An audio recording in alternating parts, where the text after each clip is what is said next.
committee for Friday, December 7th, 2018 to order.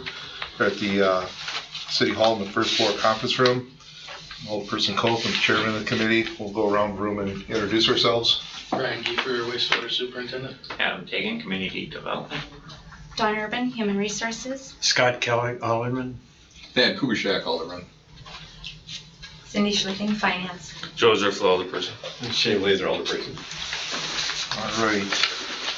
First item on the agenda is to review and consider for approval the revised requesting personnel and recruitment selection policies.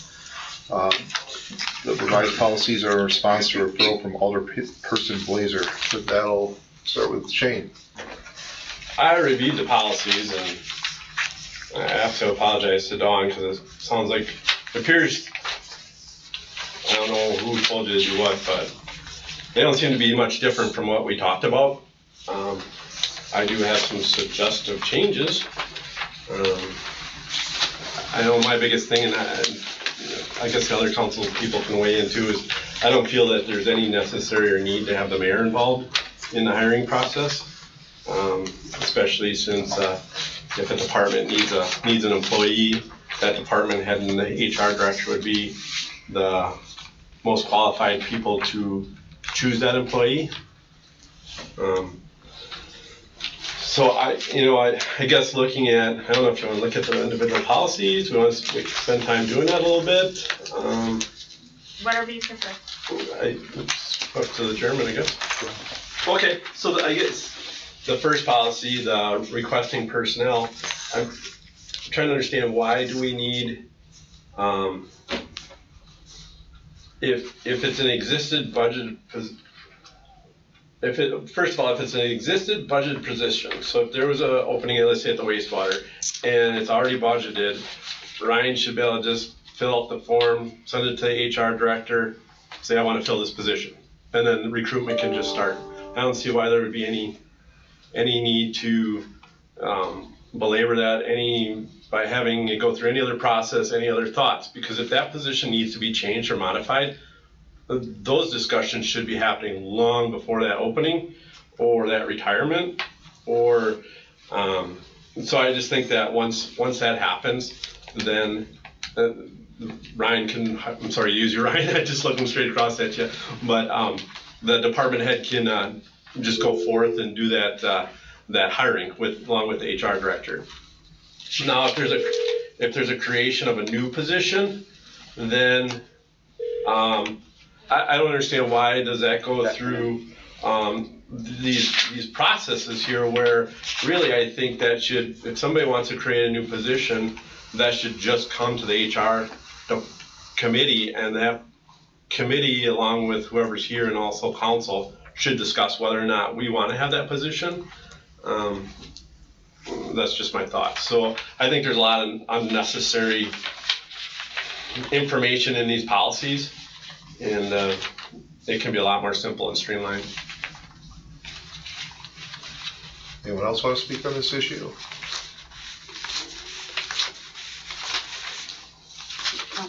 I would like to go through my executive summary. Okay, Dawn, go ahead. Okay. So, and I want to make sure that we have this executive summary in front of us. I didn't include a packet. Do you have one? No. You do not? Okay. So basically, I would like to go over an executive summary based on Alderperson Blazer's referrals, and this is really just if you want to look at it as some education around some varying scenarios and circumstances that we generally have had in HR that may add to the time periods for recruiting. So modified or newly created positions, obviously when we create a position, we draft a job description that needs to be approved, and that needs to also be graded for the appropriate pay grade. Sometimes we use a third party, so that takes a little bit longer. Ultimately, then the modified or the new job description goes through this committee and it goes to the council for approval. So that sometimes can prolong that process. And the same is true with alternate positions. So I'm going to pick on the Parks and Rec Department for a while. They had a streets department individual that retired, And the director, Joe Terry, said, gosh, I think that we really need an arborist position instead, which is fine, and business needs do change. So it took a little bit additional time to draft that position, get that position approved, get it appropriately graded. So those are two scenarios. The third one that I want to go through on this summary, there had been a retirement practice around vacating a position and actually retiring 4 or 5 months later. That practice wasn't largely known to the administrative team until fairly recently. So when an employee decides to retire and takes 3 to 4 months off immediately preceding the retirement date, it creates a shortage in the staffing, and it creates a lag in the recruiting time, if you will, because we really, due to financial constraints, can't recruit until that individual is actually off the books. So in some cases it's been a little excessive. It's been 5 to 6 months. Other cases it hasn't been quite that long. The other two manual recruiting processes, and I feel like everyone is fairly aware of this, that we are undertaking an implementation of Munis and HRIS, so we can recognize some efficiencies and have an online applicant tracking system.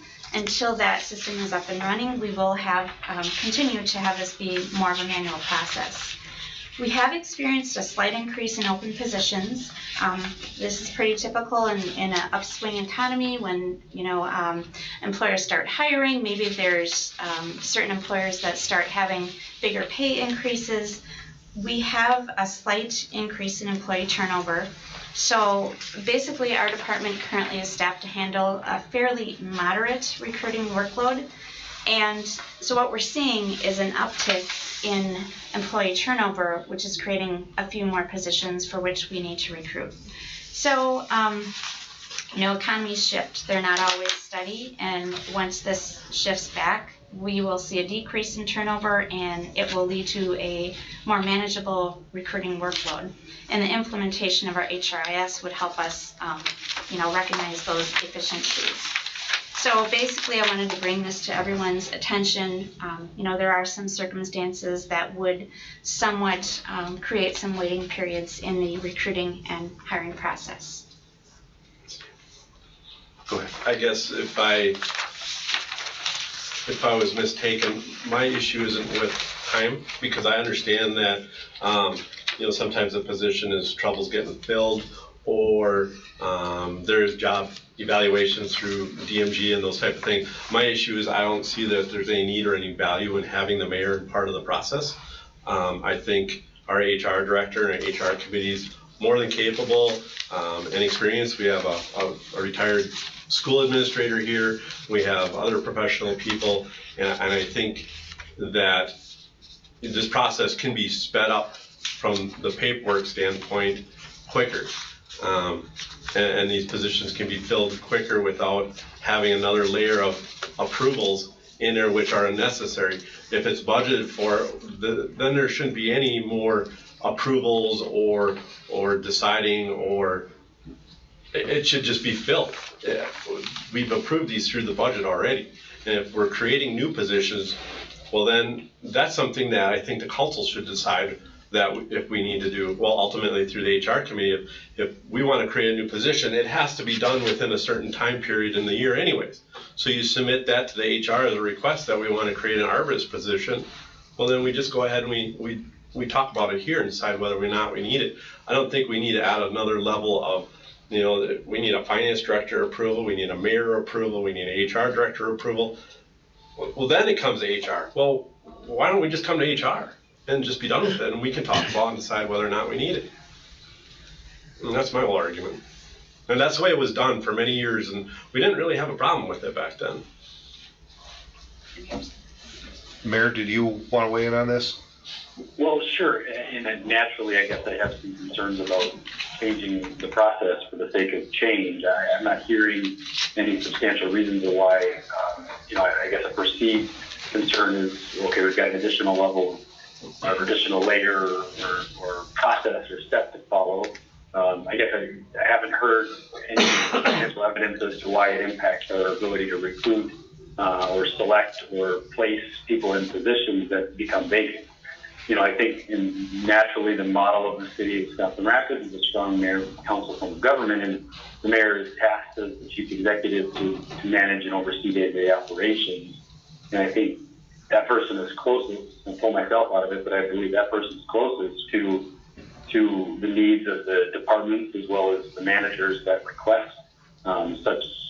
And I think the duty of the mayor is to analyze these positions as they come open, and certainly with council support or council consideration, if there is a restructuring opportunity.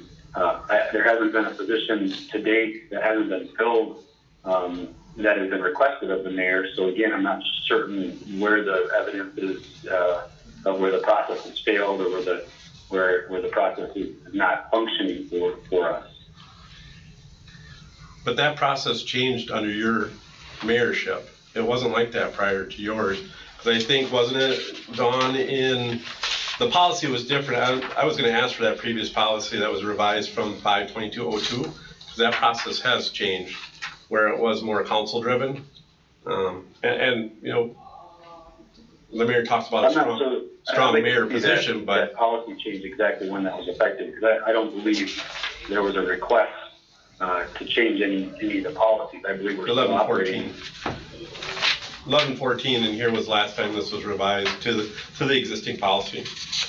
But what were those changes at that time? It added you in the process versus it was more HR driven previously. It added the mayor into the process where it wasn't part of the process Or before. was there any transfer of authority or approval from the HR committee to the mayor at that time? I don't know. Obviously through That's my concern. the policy That's what there I'd like probably to was. see that evidence. Yeah, through the policy there probably was, but I believe that we should have a stronger council position on some of this, and we have an HR committee that's more than capable of handling that, and an HR director. It's too political. I always say it's too political. When you put in one person who's elected versus you spread it out across 8, it's less political. But again, where has there been the evidence that the current system is broken? Or where has there been an instance where the process has gotten political? I guess I don't have a specific example. I guess I do, but I'm not going to get into it here. I think we should. If there's evidence or a circumstance where the filling of a position hasn't occurred or hasn't been satisfactorily completed as per you as an alderman or a department head, if that was the case. Well, do we want to talk specifically about Tammy? I don't think that's probably the right place or time. But We should probably have a closed not the individual, but if there's a position that the process went through where the process failed, for example.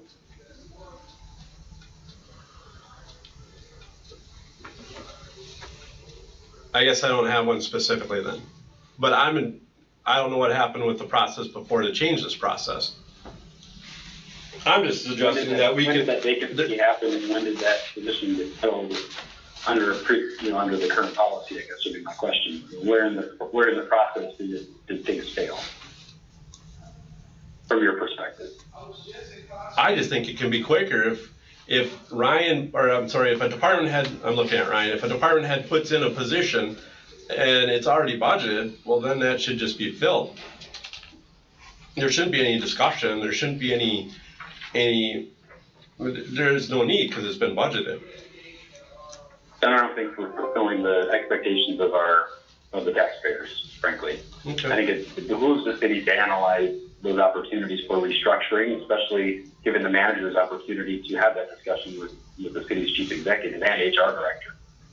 Well, if a department's gonna change a position, it's not gonna come about just because all of a sudden somebody retired. That should have been already in the thought process in the works already. I agree, it should be in a succession plan outlined sometime in advance, correct? But sometimes you don't get that opportunity when somebody decides on a whim or unexpected retirement. Or maybe a resignation just before the end of their tenure. So then we're gonna sit a couple months and leave it vacant just in case we can kind of think about maybe trying to create a new position? Where is there an assumption that there'd be a couple of months? Okay, or a time, because if you're gonna restructure, well, when a position vacants, you're gonna sit down and take time to think about restructuring at that point? And that could take, who knows? I think if it's a budgeted position, if there's an issue, then that referral can be put into the HR and the HR committee can discuss it. But if there's an issue with an incumbent employee, you can imagine how sensitive it would be if we were talking about a restructuring prior to that person's departure. I think we're creating a policy around something that may happen or may exist as opposed to based upon any legitimate evidence or past experience. Okay, I can respect that we have a different opinion, but I just think that the HR committee can handle this and that positions can be filled, and if a new position or a department wants to create a new position, a referral can be put in, and the HR committee and the council can ultimately decide that that's something they want to do. And I don't disagree. I think they can and they do operate in that fashion. There hasn't been any transfer of power or authority. It's more or less a step in the process. They analyze the situation and the thoughts of the department head or the chief executive at that point. I'm gonna go around the room here, see if anyone else wants to speak on this. Alderperson Kellogg? I guess I see both sides. I think you make sense, and I think the mayor has a good point. In just reading this, I was just thinking maybe the key word that's a problem is approval. Receive approval from the mayor, HR director, and finance director. I don't know, maybe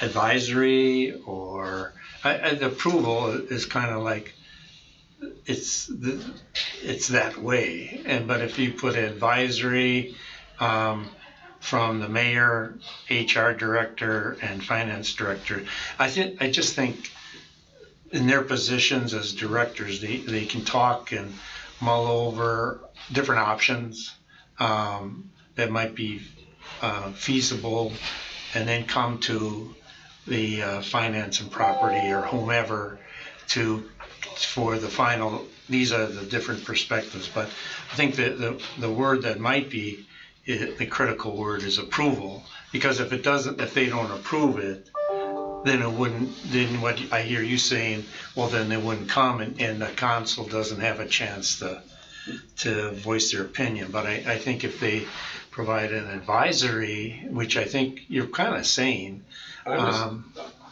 we have an existing, it's already been approved. And that's my issue, is that if we have an existing position and it's vacated, it's already been approved through the budgetary process. So you're talking about basically the existing ones. That's the start. That's one of them, yeah. It's Well, already let's been take approved. the previous position of like the building maintenance technician, for example, in that circumstance that Dawn had outlined. The department had wished to restructure that position. The concurrence was there from HR and myself.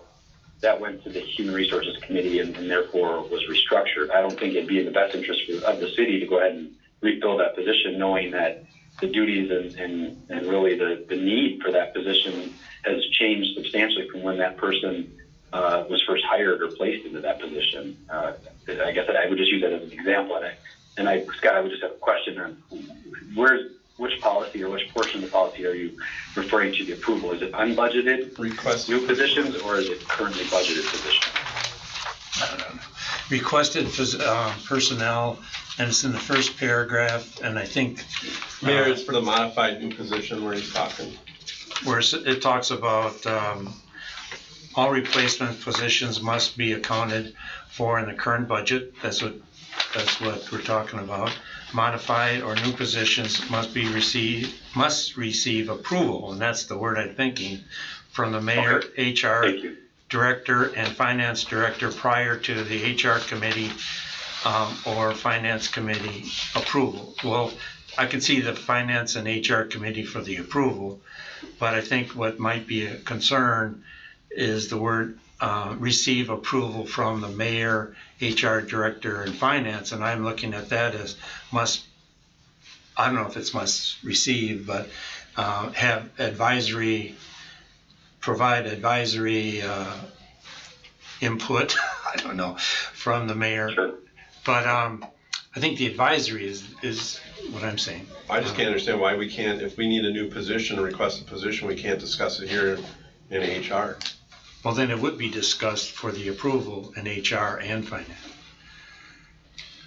Did you have something? Well, technically, if the mayor approves a new position or a modified position, And couldn't either one of the two following directors shut it down? You know what I mean? Like, and then any one of those three can maybe keep it from coming to committee? Is that what you're saying? I just think the committee can handle, these requisitions can be made to HR, then come to the committee. Alderperson Kuschak, did you have anything?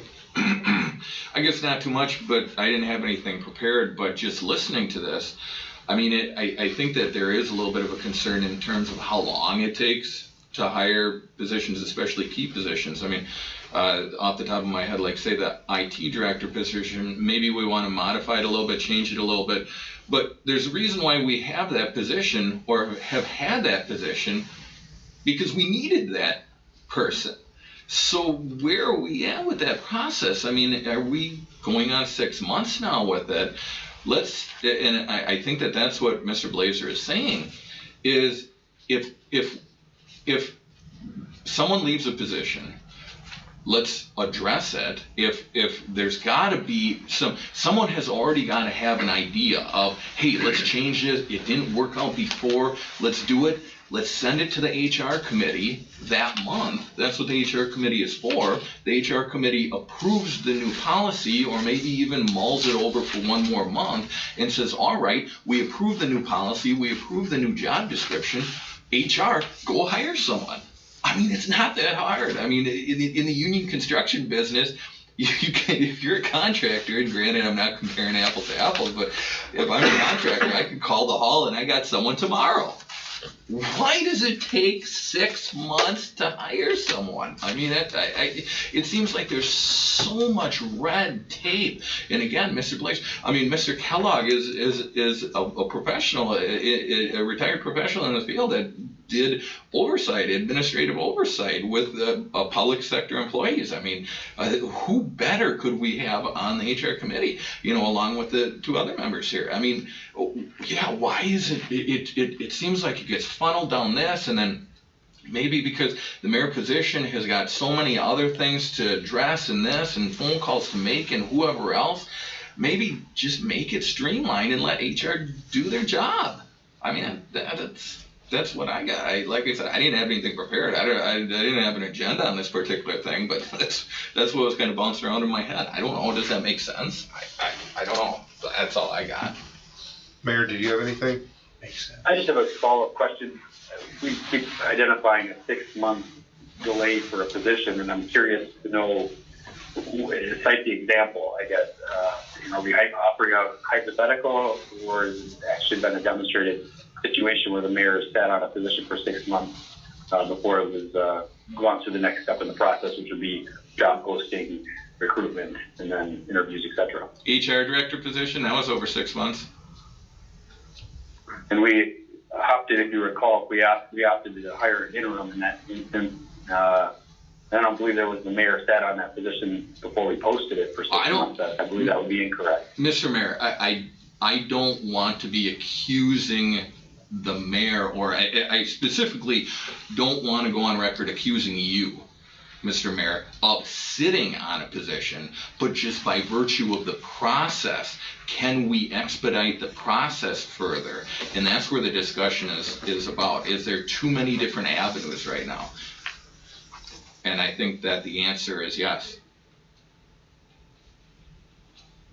Well, I guess to respond to the follow-up, I would disagree that the process, by having the mayor in the process, if you're wanting to talk about the overall process, Alderperson Blazer's concern is specific to the mayor's review and approval. Now, in the instance of the HR director, there weren't any, there wasn't I guess we do a reclassification of the position. There wasn't a review we didn't send it back out for a salary review, so there wasn't. So I think we're talking about two different things, I guess, is my point, unless you're, again, I'm all for expediting the process, and I think Dawn has allayed the situations and instances where the process hasn't gone as fast as others would. We're just going to go around the room here. See, Adam, do you have anything on this? Ryan, Cindy, Shane? No, I think I've covered my concerns. Scott? What all people I think are saying makes sense, and I hate to be in the middle and wishy-washy and what side of the fence are you on. is this an item that should come, I mean, we seem to have special council meetings and so forth. And should this be a meeting rather than decided here? And I think many of the points are valid. Should this be an item that come to I mean, we have some coming up.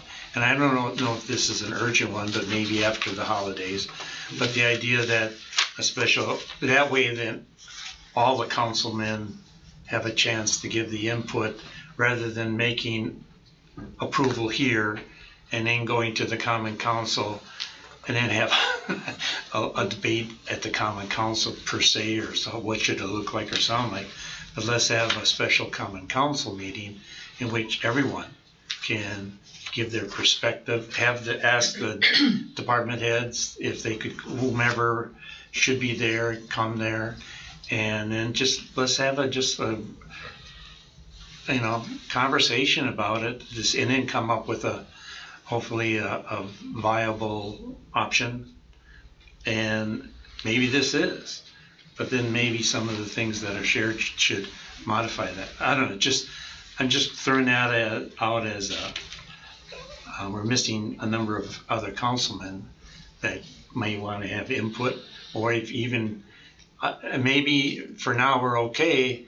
Maybe we'll want to wait until the new council if there are new members. But the idea is, should we make it right now to go to the common council? I don't know, without other common council in a private session might have input that they would like to share. So, Alderman Splitter. I guess I only disagree with that it's an HR policy, and I think it's something that HR committee can handle and put forth a policy together. And then if it needs to be debated further on council floor, that's why we have it go to council through a committee process, and that debate can take place there if need be. Alderperson Kuschek, do you have anything else? No, I'll. Okay. Well, based on the experiences that I've had on the council, this is what I see happening on this committee right now today. It's either a couple things. We could take this to a committee of the whole and see what happens there and have input from all the other council people. We could, as far as the actual policy in itself goes, we have one of two options. We can send this through with the language leaving the mayor as part of the process, or we can send it through, make a motion to remove the mayor out of the process. Either which way, if we send it through, it's going to end up going to the full council, and then it'll get debated on the council floor there, where all 8 alderpersons can either approve, deny, send it back to committee, or the mayor will veto it, is really what it's going to come down to. I guess if I may make a comment, I'm not in a position where I feel super strongly about ultimately removing the mayor of the process. I mean, I think if it's decided that that's a bottleneck, and I mean, from the spirit of moving things along and making things move more expeditiously, if it's deemed that there's evidence that that's slowed down the process, I'm all for changing it. So I just want to make it clear that I'm in no position to have to threaten a veto on legislation if it decides that if you all want to pull the mayor out of the process. I just think it adds value to the policy, but that's a bit partial, as you can imagine.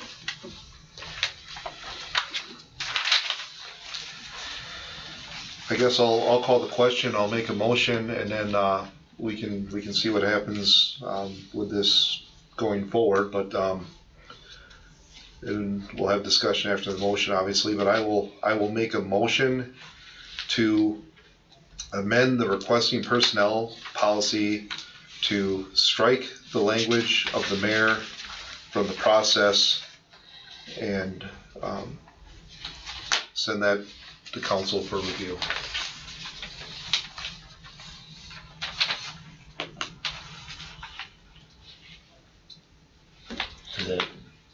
I'll second the motion.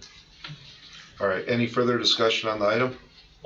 Does that really solve, I guess, the main issues though, or? I'm still kind of just concerned about the language. You know, it's still going through 2 different directors. I agree. I think even striking out, strike out. I think it's just simply if there's an open budgeted position and it's going to be filled, it's just a request to the HR director to begin the recruitment process. So to take out, must receive approval from the mayor, HR director, and finance director. Right. And then taking it out doesn't, I'm sure the HR director is going to talk to the mayor, talk to finance. I mean, it's not going to be like, that's the first time they're going to show up. There's going to be that dialogue and discussion, and maybe determining what the position might look like, or if it's modified or if it's just replaced. But it's not, they have offices next to each other on the same. They're going to have that discussion, or they should. Otherwise, they're not, in my mind, doing their job on that. So by striking it, doesn't preclude that the mayor, an HR director, and a finance director wouldn't have input prior to coming to the HR and finance. Well, especially if it's already a budget position, there's really no reason to even include the finance director in it, because it's already budgeted and been approved. But, yeah, and they'll the money's have there. that discussion, I'm sure. They should. So by taking this out wouldn't mean it wouldn't happen per se. You know what I mean?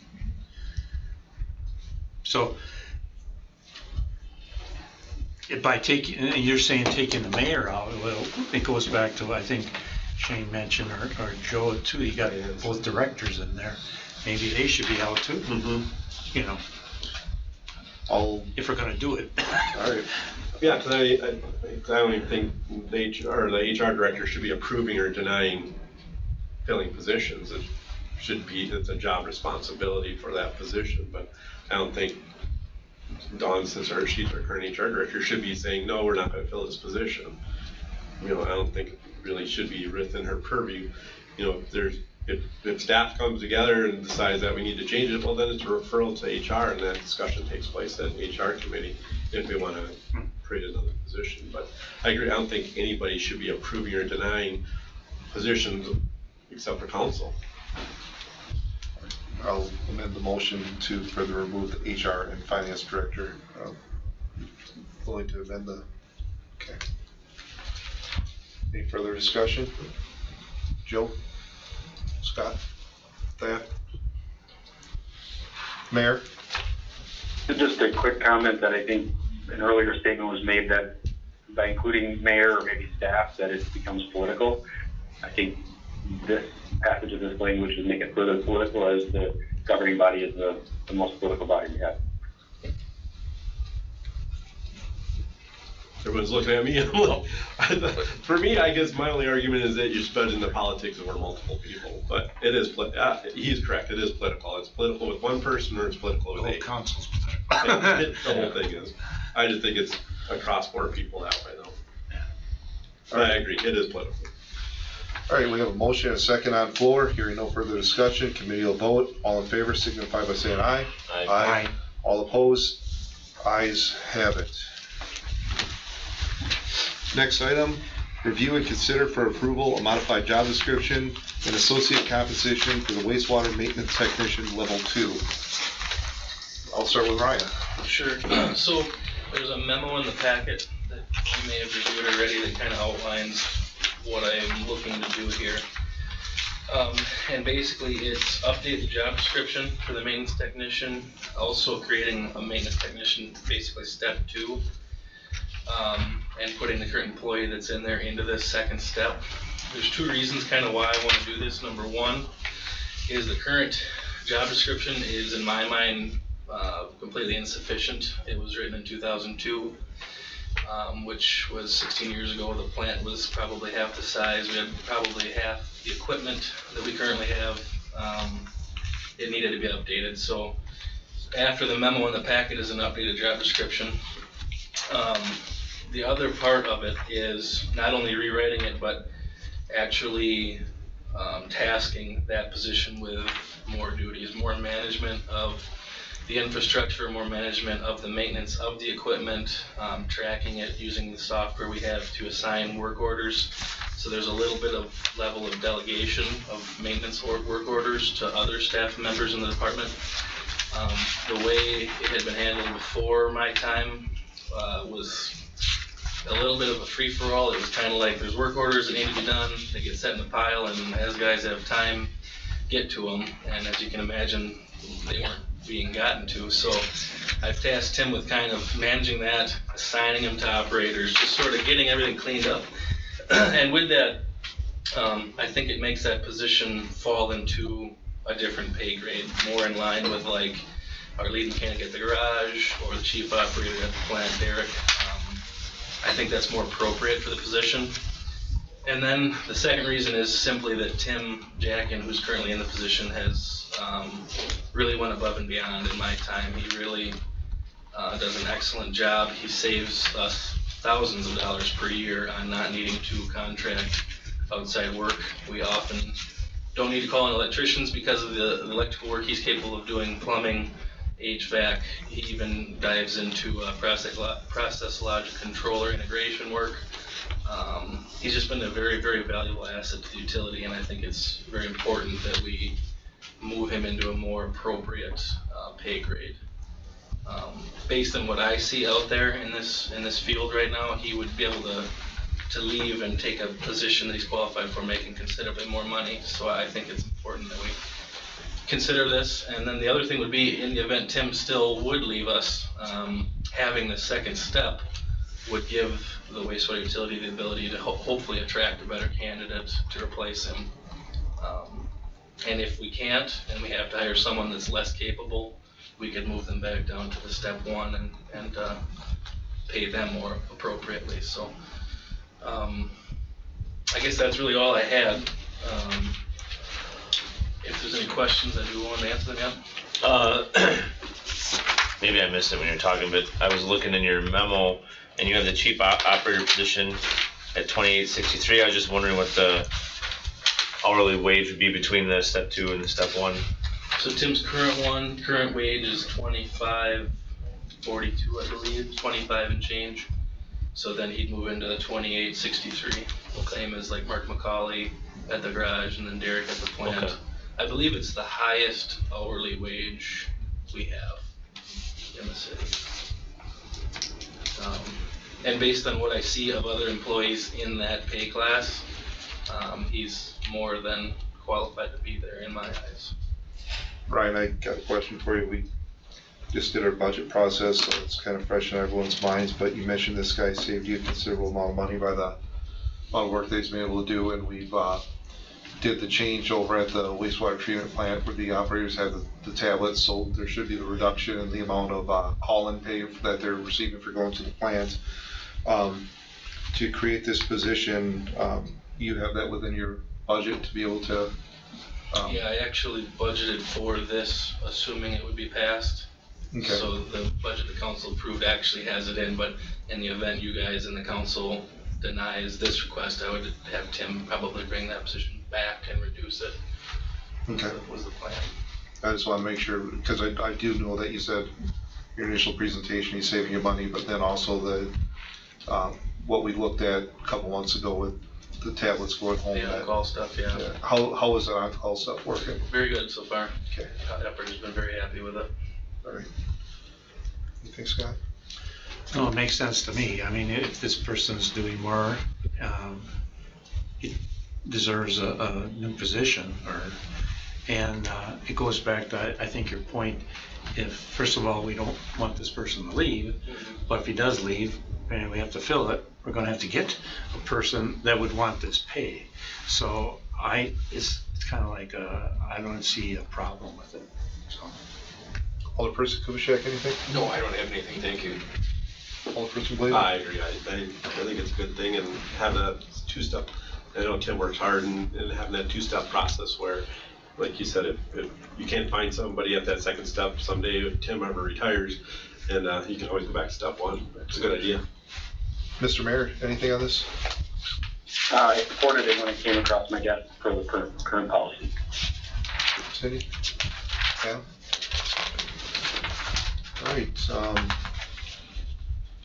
I'll make a motion to accept the recommendation from Ryan Giefer to create a position of wastewater maintenance technician step 2 with the associated pay grade.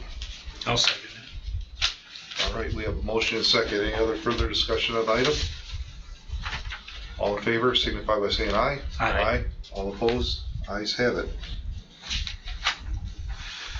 Next item, discussion around the open position and alternate staffing models for the city inspector position. Approval may be requested to extend the city's current contract and/or solicit bids to enter into a new contract for third-party inspection services. I'm guessing I'm starting with you on that one, Adam. Yeah. So this is an interesting situation. For those of you who don't know, at least in my 8 years here, building inspector has been by far the hardest position to fill and keep filled that I've ever had to deal with. It's a combination, and we're not unique in that situation. Municipalities everywhere in Wisconsin, there's clearly a shortage of building inspectors. Up until this most recent round, we've had at least a small pool of inspectors to pull from, so we managed to keep our department staffed at usually 2 local inspectors, and we've had to rely on some outside contracted work to make sure that all of our required credentials are covered. This most recent recruitment round, although we had some people apply for it, none of them were credentialed, meaning they haven't passed the required tests at the state level to be a certified building inspector. So that kind of puts me in an unusual situation of where do we go from here. In the interim, we have put some band-aids on the department, so we still have 1 full-time inspector, but we're currently contracting as needed services with a commercial electrical inspector and a commercial building inspector. What that does is it allows us to cover all of our necessary inspections, but it's solely making our department fall farther and farther behind because it's done as needed, but there's more work than we're currently utilizing those individuals for. So based on that, I have had meetings with the mayor and the HR director, really trying to figure out where do we go from here? Are there other solutions that we can look at? Is the system broke or is it not? From all that meeting time, basically it came down to we're at the point where we felt it was appropriate to come to this committee, propose some alternatives and see if there's an appetite for any of these alternatives or if we should continue moving forward as we are. So that's kind of probably a little more background than you necessarily wanted, but within your packet there was hopefully 2 items. Item 1 is a memo from me that basically covers kind of a little bit of the history that I just did. And within it, I really see a total of kind of 4 different options, and even within those 4 options, I think there's some flexibility. But again, it's more looking at which of these are palatable for the committee to give me a little bit direction as the department head to figure out how best to move forward and to make sure that we're covering what we need to in the city. So if it's okay, I'll just kind of go through those scenarios real quick, and then I'll be happy to answer any questions. So option 1 is really looking at just kind of where we're at. We have interested candidates in the position. Again, they're not credentialed people, but we could hire one and then basically build from within. What that would require is they would work with our current inspector for training, and then we would support them in education and test taking at the state level to get them credentialed so that we would eventually hopefully have an inspector that's up and running. One downfall of that build from within method is there are, previously I'd covered in the memo that there are 6 different credentials. Generally speaking, if you take someone with trades experience, they're likely to be able to get through the residential credentials, so we're covered there. But when you get into the commercial level of credentialing, it's a much higher level. For example, commercial building inspector. It's not just for the commercial buildings we see here in Wisconsin Rapids. It's based on the International Building Code, which covers skyscrapers in New York, Chicago. So it's a very complex credential. So there's no guarantee that if you're building from within, you'll eventually get to cover that credential, for example. Option 2 would be, ironically, somewhat similar to the discussion item you had previously for wastewater. That would be basically going back and potentially restructuring how we currently do it. Right now, both inspectors are the same pay grade, same basic requirements. What that may do is put it at a little bit of a recruitment disadvantage, that we don't have a senior building inspector that maybe would demand a higher pay grade, and then ideally be attracting some of those higher credentials, such as commercial building. Commercial building inspectors are in demand. they can pretty much pick and choose where in the state they want to be. And obviously, in addition to community, pay is going to drive that a little bit. So that would be option 2, to basically go back, create more of a senior position, work through finance to fund that position, and then go out and try recruitment. Option 3 is kind of a situation where we are now, which would be going out for an RFP for contracting out building inspections. And again, there's kind of 2 options there. One would be keeping our current full-time inspector, which personally I recommend, and then going out and doing a request for proposals, basically to cover that second full-time inspector. So in that situation, we'd be looking for a firm or an individual that's able to cover our missing credentials, and then work at a minimum amount of time within the department, so that unlike now where we're doing as needed and we're slowly falling behind, the goal with a different contract setup would allow us to operate more as we have traditionally with the 2 full-time inspectors. The other option within that RFP would be to look at contracting out the entire department, basically dissolving building services as a municipal employee and working with a contract where they would be a firm, or again, some individuals would be responsible for covering all inspections outside the city. And then option 4 is something that I hadn't really considered recently, although as I noted in the memo, I was approached by Stevens Point. They oftentimes face the same situation. They're a similar sized community. They have a similar sized department.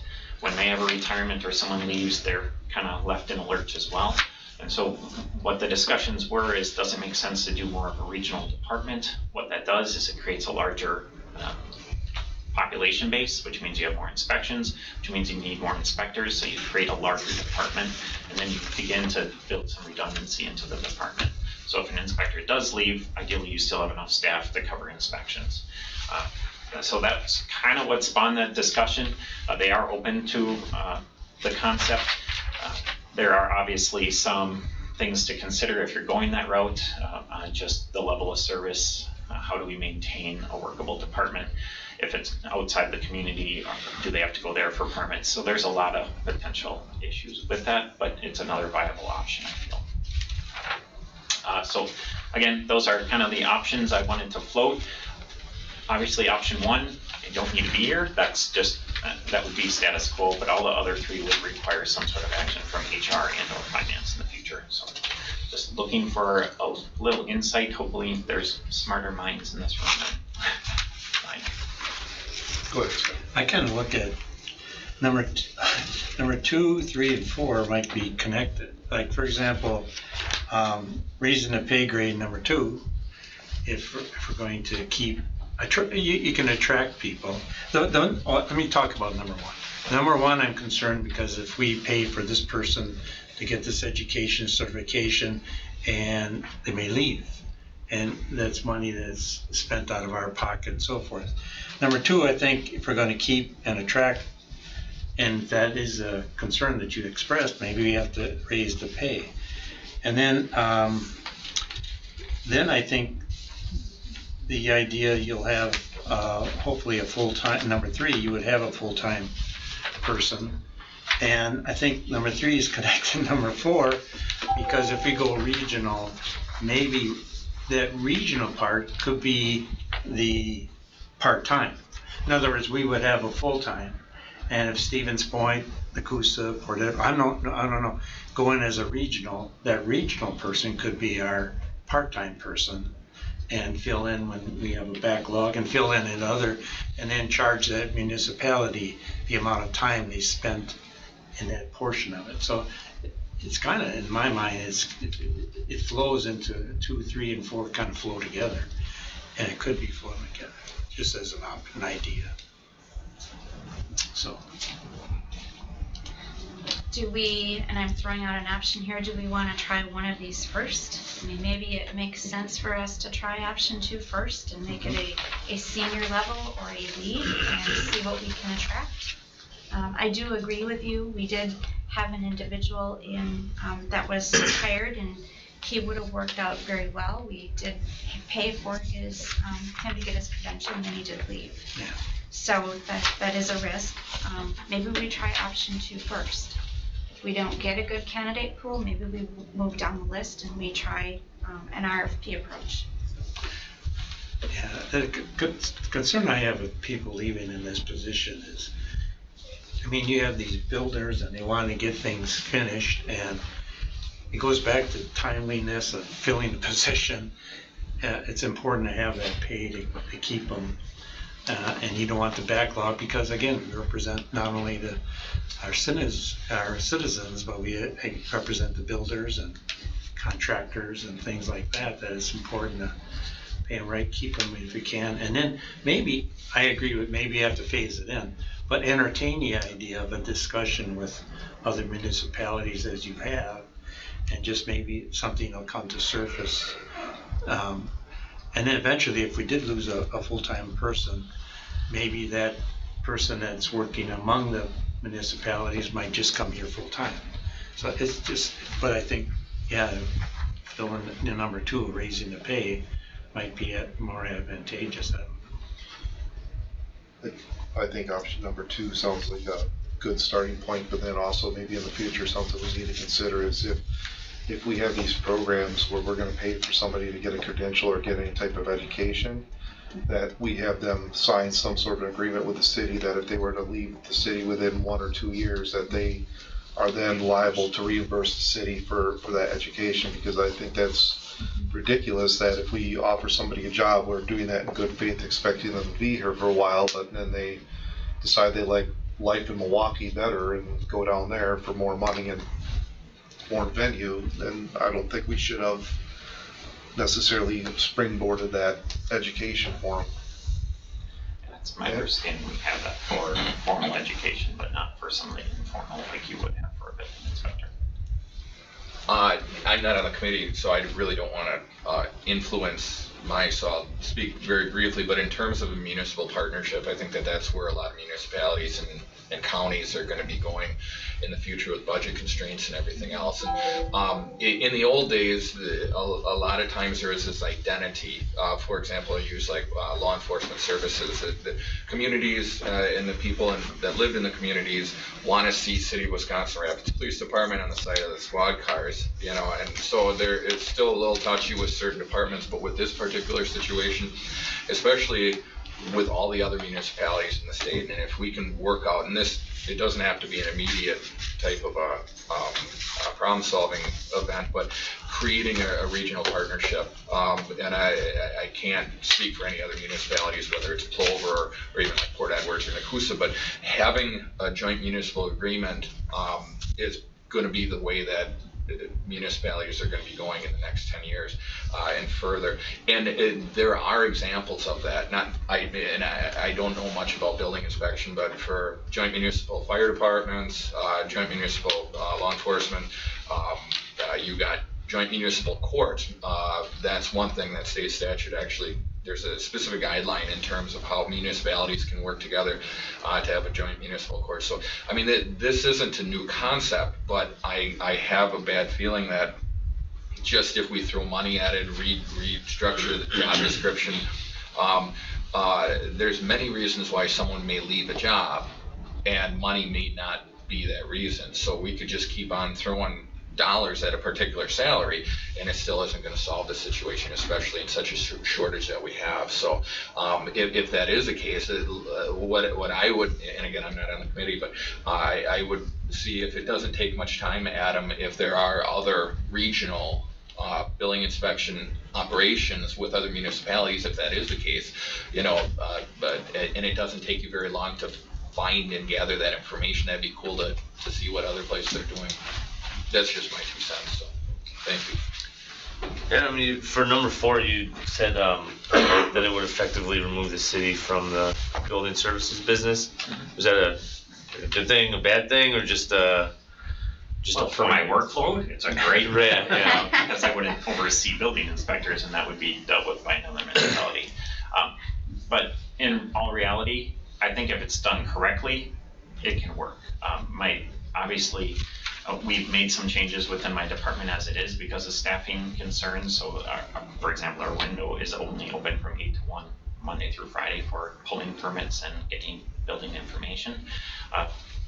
The concern is if a department is housed elsewhere, are you still providing the level of service that the taxpayers need and expect? So that's really, I guess, my biggest concern with something like that. Again, just, it's only been very preliminary talks, but some things like, obviously, if having an inspector housed here locally, even though they're not an employee of the city, still providing office space, potentially an inspection vehicle, so that they're operating more as they have their home base of Wisconsin Rapids, and then they're working in Point when they need to, or whatever municipality you're dealing with.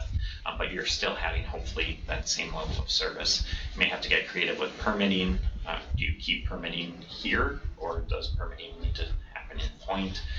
All those kind of questions, I guess, come up into play when you're dealing with a regional approach versus just a municipal department. What do you think, Trey? No, I agree with Scott. I think, it'd be nice. I don't know where we sit in wages comparative to other municipalities, but, I don't think we have to be leading the forefront and have the highest wages in the area, but, we're competitively, and if we want to try to attract somebody from another community, we're going to have to step it up and be a little bit better. And then I agree with you that if we're going to train these people, some kind of agreement that if you leave, after a year, or there should be some kind of, it's common, you see it in other places too, where there's some financial punitive if you leave early. Mr. Mayor, you have anything? I don't.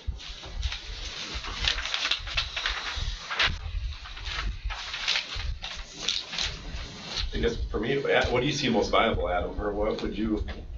I know you presented options. What options would you like to see happen? Yeah, and again, I wasn't in the building services game before coming here, so I can only relate to the time I've spent here. If you have 2 full-time inspectors here, it works very well for the community. It's enough to cover the inspections. It provides a level of service that seems to keep not only commercial but residential builders happy, because there's a quick turnaround time. Again, they're dealing with someone they know. It works if you can have the employees. So at least in the interim, I think trying to see if we can recruit and keep it going as we have, and hopefully then keep someone in place for a while. I think that's the best case scenario. I'm just not 100% confident that it'll happen that way. Just again, based on 8 years of being here, I've gone through quite a few inspectors. Now there's always been a reason, whether it's an age thing and they're retiring out, or a better opportunity came along. So I guess it's a bit of a crapshoot. We just have to figure out how we can be the better opportunity. Right. And I want to say it was early last year, we did do a very quick informal salary comparison. So we did bump our inspectors locally up so that the wages were more competitive. That was partially just to help with some retention, but it wasn't a full-blown salary review by any means, and it was just a general inspection position. It wasn't a more senior position that we did that exercise for last time. So would that be something that would be appropriate to do, is maybe a review, a more formal review? If we would modify the position and make it a senior or team lead, yes, absolutely. I agree with Adam. For an interim, I oversaw that department before Adam was hired, and yeah, that is a struggle, and it would be nice, but I'm sure the contractors would greatly approve it if we could keep our inspectors here and that they're accessible, and I think they would be much happier also. So, I'll make a motion to, I guess, go to option 2, but are you looking for, like, you would go back and you would write this up and then bring it back, or you? That would be my expectation. That's how we would do any modification. I've worked with Dawn and anyone else who would need to be involved to bring that back. If that is the route that we're going, again, we're currently in that kind of piecemeal realm. We have an ongoing contract with the commercial inspector. We had initially signed a 6-month contract with the commercial building inspector that's covering. I believe that ends the end of the calendar year. December 31st. So if we're going to kind of try this re-recruitment, it would be my recommendation that we approach that contractor to ask them to extend for another 6 months, which was a budgeted item. That was in my budget for 2019 to give us that time to go back and get this figured out. Well, I guess, do we need a motion if we're just gonna direct Adam to take it back? At least a motion For- probably to extend the contract. To extend the contract. I'll make a motion then to extend our current contract for 6 months. I'll second it. All right, we have a motion and a second. Is there any other further discussion? I still like what Thad said about the regional, and you're interested in that. But I think we have to have that plate spinning too, to see if that can fall in place, if it's not for part-time or full-time or whatever, so. I just wanted to say that. Yeah, I don't think that door should be closed. Yeah. Maybe I'm speaking out of turn, but if it's okay with the committee, I'm happy to do research as Doug suggested, see if I can find other models that exist today in the state of Wisconsin. I would probably try and keep it here, as I want to do apples to apples. And then I can continue to talk with Stevens Point and see if they're even willing to draft up a document of how they see it working, just so that's being considered in parallel in case this option does not pan out. I'm happy to do that. Obviously, I prepared an RFP draft that was also included in the packet. So again, if this option doesn't work, I think that's a document that can be easily tweaked and then sent out to explore other options. Any other further discussion? Hearing none, committee will vote. All in favor signify by saying aye. Aye. All opposed? Ayes have it. Next item, review the referral from Alderperson Coth regarding contracted recruiter for human resources.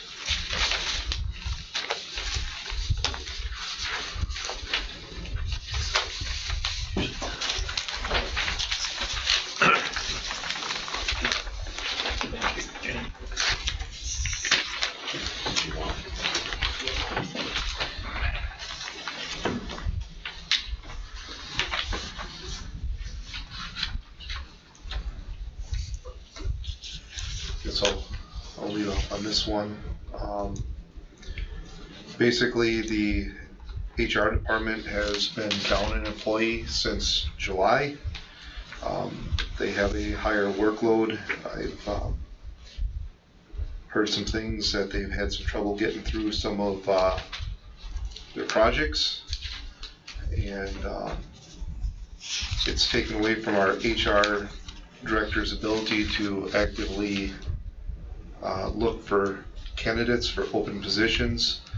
So I'm looking to give them some help in the capacity that they could get a recruiter contracted to help them out with recruiting for open positions for at least 6 months. And if things turn around quicker to that, they can always take and terminate that early.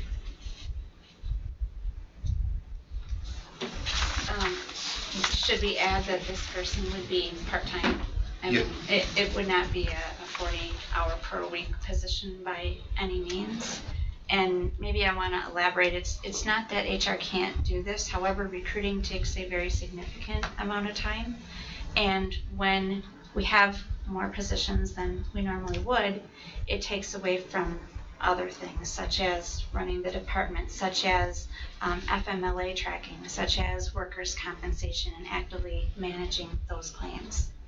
So it's not that we can't do it, it's that it takes away from other responsibilities that our department has. Is there a funding source identified? There is a contingency for funding. And I do think you'd want to get that approved by the finance director to make sure that we have a budget for it. I think that'd be important. Yeah. You want a quality recruiter, but it'd be interesting if we could get some local. I mean, the idea, it might be a local recruiter that if you have your druthers of this one or this one is both equal, I kind of like to look at that as a option. Just food for thought, that's all I'm saying. So do you mean work with a local firm, or do you mean try to hire a relief recruiter from the community. Yes, both. I mean, right, either one. You know, just the idea to keep that in mind. Is that such a thing as a part-time recruiter, or? Yeah, you could hire, you could, in theory, try to hire a temporary part-time person. I am not sure of the caliber or quality or interest you'd find. I'm really not sure. Or is there just a company that's a recruiter company that you would contract with for 6 months to help fill? So we have worked with ABR, it's a staffing firm. We have worked with them in the past. They're based out of Stevens Point. And I believe they have offices here and in Marshfield also. How many positions are we currently trying to recruit for? Let's see. IT director, GIS, finance, patrol. I'm going to say we have 5 positions currently that are in various stages. Building inspection. And me now. 6. That's quite a bit. So these recruiters, what do? They advertise for you? They take applicants? They post the positions, they get back to the applicants, they schedule the interviews, they keep the process going. They can let candidates know when materials are received. They can send out letters of regret. They can help with the onboarding and with the new hire. So you can just give them positions and job description and salary range and You can. go to town? You can. I wasn't sure how that worked.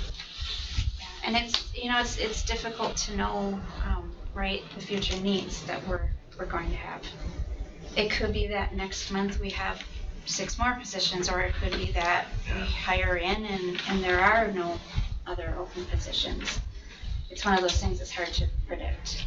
How are you at filling that? I'm sorry, I just keep talking here, Mr. Chairman.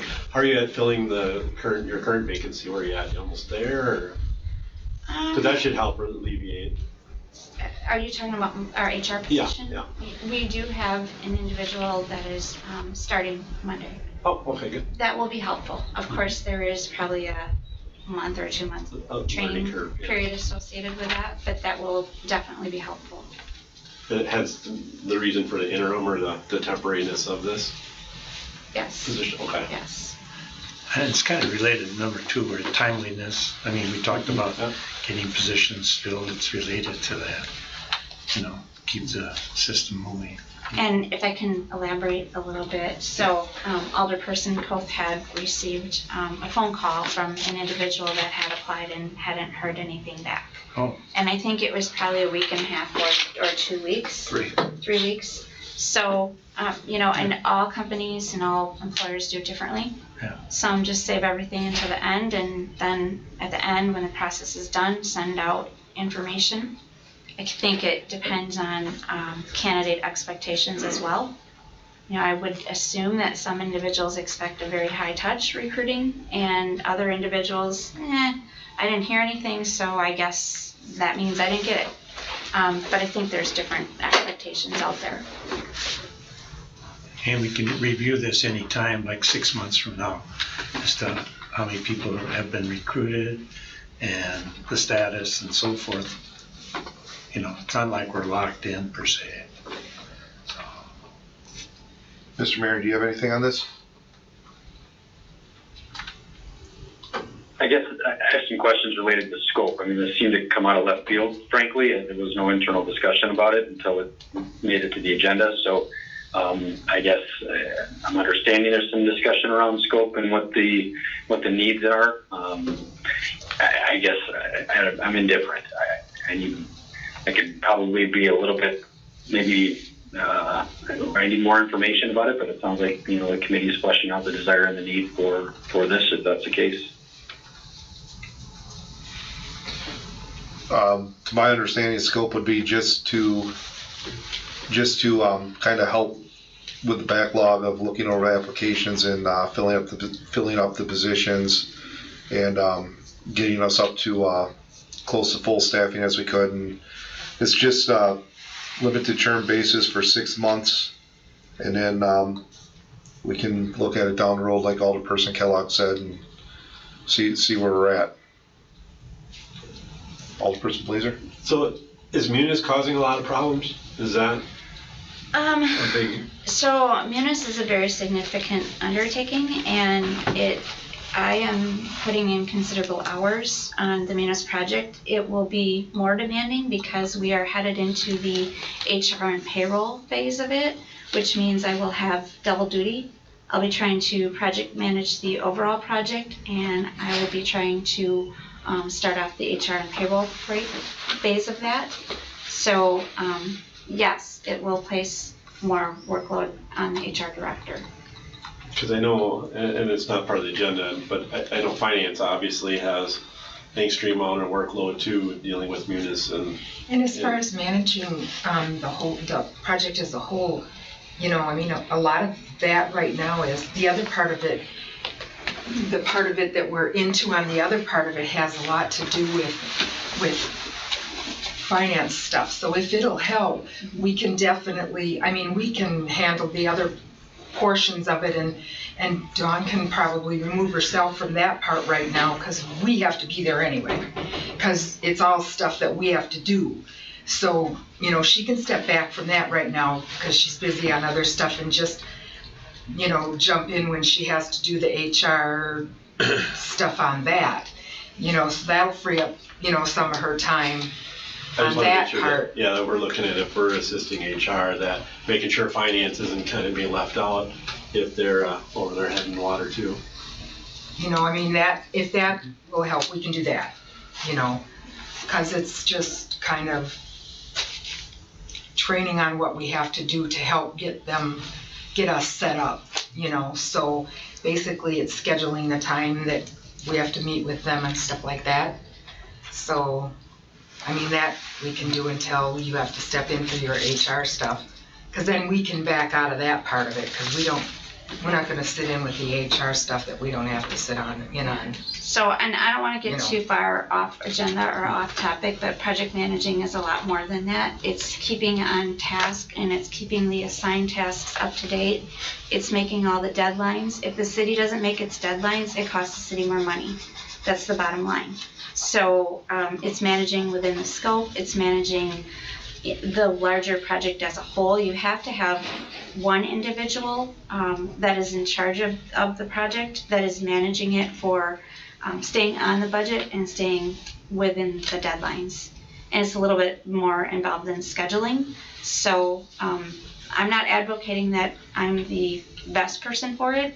I was selected, and so I don't want to go too far down that path. Yeah. But no, I was on the fence on the recruiting end of it, but I think it's a limited, finite 6 months where hopefully we can get caught back up, and away we go, and we'll have a new person on staff that should be ready to get in the swing of things, and we'll be ready to go then. Alderperson Kuschek, do you have anything? Just real briefly, because I think even before the HR director was hired, I was kind of championing this idea of going with a company like Munis or a software-based HR finance program. But it's a case where and I'm not on the finance committee anymore, but I wouldn't mind having like a council update on it because of the significant costs that we've invested in this, and seeing where we're at, what we're at for budgeted numbers, who's actually working on it, what is the time schedule for it, and not in depth, but just enough to know that what was the cost, $216,000 up front for it, and then plus any other modules or whatever else, but just it's something that we know that this investment is worth what we've invested with the taxpayer funds for it. So whenever you can provide some type of an overview on that, that'd be wonderful.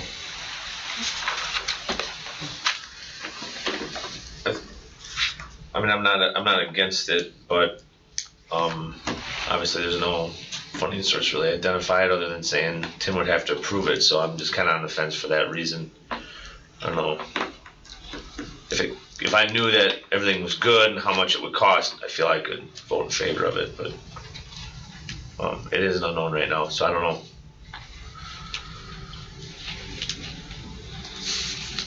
Do we know what it would cost, or I guess nobody's asked? Depending on the number of hours you would have, I mean, I would anticipate it maybe 2,000 to 2,500 a month. And you could certainly set a cap on it. I'm not at all opposed to, taking this back to Tim and, Sure. and identifying a funding source if that's the direction we want to go. Or even call somebody to find out what they would charge us per month to be a recruiter. I was just thinking that to fill more positions faster and so forth, like if you have 8 positions, we talked about some are difficult to fill. Maybe 5 of the 8 are within the pay grade people are interested in, there's people out there. Maybe if we could fill, I mean, you would have to determine that, but if we fill those 5 and we have 3 left over, that it's going to be more long-term, more difficulty to recruit them, then at least we're starting to get the backlog off and narrow down the scope of what is necessary. It might be more 9 months to get somebody. I hate for, let's say, just a fewer people and challenging. But by having this, I think we could, I guess I would say, knock off some of the positions, again, fill like we should, and at least get the backlog off. So I'm kind of in favor of it, but it goes back to cost and so forth. But it's costly not to get these positions filled, and actually the funds that are there Or from that we're vacant not positions. paying them off, paying those salaries, they could be reallocated to get this recruiting and get those positions filled, in a sense. So, But if you do need temporary assistance too, and like you said though, if it's gonna cost more, is it something that can wait a month, I guess, or? Well, I guess, I don't want to put the city into a position where we don't have a funding source identified and figure out after the fact we didn't have the money. Right. I mean, I think that would be not the right approach to use. And the unknown here is how quickly the assistant is going to be able to pick up and learn. Right. And it could be 2 weeks, it could be 3 months. I mean, Right. I would hope it's closer to the 2 weeks. Right. But that's kind of another one of those unknown factors. I mean, I suppose one approach is wait and see, right? One approach could be, let's see how the next 4 weeks go. I guess just kind of my thought, based on our discussion here, is we've been in this position for a while, and we got the holidays coming up, and not a lot happens over the holidays anyways. So I would make a motion to have this go to Tim to identify a funding source, bring it back to Human Resources Committee in January with a identified funding source. Then by council in January we can vote on it. But then also, on the other hand, if the new position that they've just recruited for in Human Resources happens to pan out and they're doing better that way, it can always just be withdrawn. So that's my motion. I'll second that. All right, we have a motion to second. Is there any further discussion, Mr. Mayor? No. Shane? Thad? No, thank you. Scott? no, it's fine. Joe? All right, committee will vote. All in favor signify by saying aye. Aye. All opposed? Ayes have it. Next item is to review and consider for approval temporary contracted services for GIS needs. Okay, so this is actually the last page of everyone's packet, and I think everyone is probably aware that our GIS coordinator recently left employment, and we do have the GIS coordinator position posted. This is basically to get us by if there are GIS needs. We have some projects, particularly in Joe Terry's area, that we don't want to just put on hold, and we want to be cognizant of their needs. So Chris Canty had sent me this agreement, and Chris had been previously an employee with the city. And we would be looking at this more or less as, geez, we need some very general GIS work to be done. We think it's going to be 3 hours. The hourly rate is $30. We would pay $90. This would be a very temporary contract until such time that we could recruit and hire a GIS coordinator. I'm assuming the funding for this will be off the vacant position? We would have funding available from that. Okay. I don't think that this would be, I feel like we're talking less than $1,000. I feel like this would be only if we are in dire straits and we really need 2 hours worth of work done so Joe Terry's or Paul Waller's staff can move forward. Okay. Scott? No problem. Pat? No, thank you. I just have one question about it. Would we did with a lot of our new integration of some of our televising software, we worked pretty hand in hand with Allison on a lot of things. So if we wanted to take advantage of some of this, would it have to be with Chris Canty based on this contract? Well, it would have to be with whomever the city has contracted with. Okay. But again, our intent is to hire. The To hire. position is currently posted. Okay. This is only if we get into dire straits and say, gosh, we really need 2 hours worth of work done. Okay. GIS contract for services. I guess we probably need to do something in the interim. If I may, Mr. Chairman. Yeah, go ahead, Mr. Mayor. Chris Canty was the sort of architect, if you will, of the city's GIS system.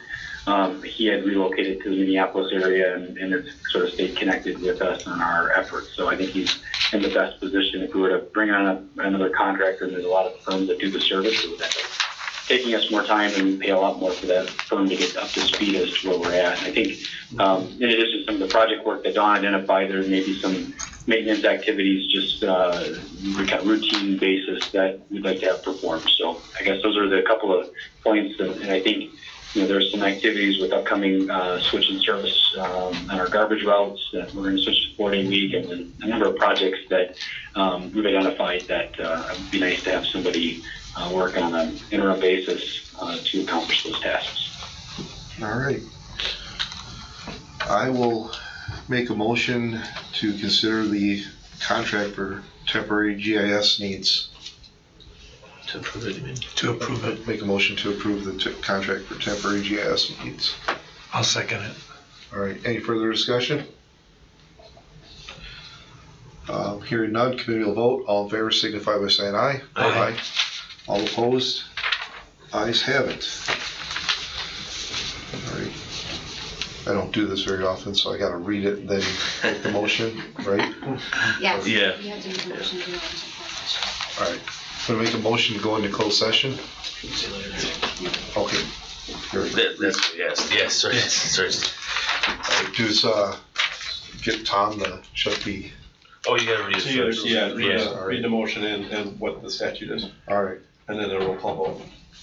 The committee may vote to go into closed session pursuant to 19.85, para 1, para C of the Wisconsin State Statutes, which reads, considering employment, promotion, compensation, or performance evaluation data of any public employee or which a governmental body has jurisdiction or exercises responsibility. In closed session, the committee will consider Alderperson Coast's request for lump sum payment to the senior HR generalist in recognition of additional duties undertaken since the HR assistant retired last July. The committee will return to open session and make recommendations for lump sum payment to the senior generalist.